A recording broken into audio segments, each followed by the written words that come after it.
Annual, বাইঅ্যানুয়াল, biennial. এই তিনটে কথার মধ্যে তফাৎটা কি আজকে আমরা বুঝব। Hello viewers, welcome to my YouTube channel AHS English education.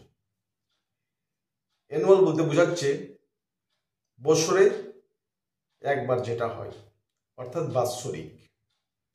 গাছের ফল হতে পারে, কোনো অনুষ্ঠান হতে পারে, পরীক্ষা টরীক্ষা হতে পারে, তাহলে বছরে যেটা একবার হচ্ছে সেটাকে আমরা বলবো অ্যানুয়াল বা বাৎসরিক। 2 নম্বর বাইঅ্যানুয়াল। বাইঅ্যানুয়াল আমরা তখনই বলবো যখন সেটা বছরে 2 বার হবে। সে পরীক্ষা হতে পারে, কোনো অনুষ্ঠান হতে পারে, কোনো উৎসব হতে পারে, হ্যাঁ, তাহলে বছরে যখন 2 বার হচ্ছে তখন আমরা সেটাকে বলবো বাইঅ্যানুয়াল।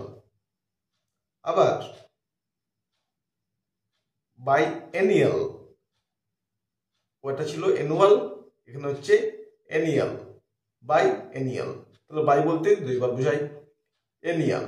এবার এখানে কি হচ্ছে, বাইএনিয়াল হলে ব্যাপারটা সম্পূর্ণ আলাদা, অর্থাৎ 2 বছরে যখন সেটা একবার সংগঠিত হবে সেটাই হচ্ছে বাইএনিয়াল, অর্থাৎ 2 বছর অন্তর অন্তর।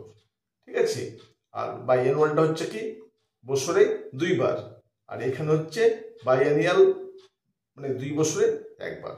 আশা করি এই তিনটার মধ্যে তফাৎটা বোঝা গেছে।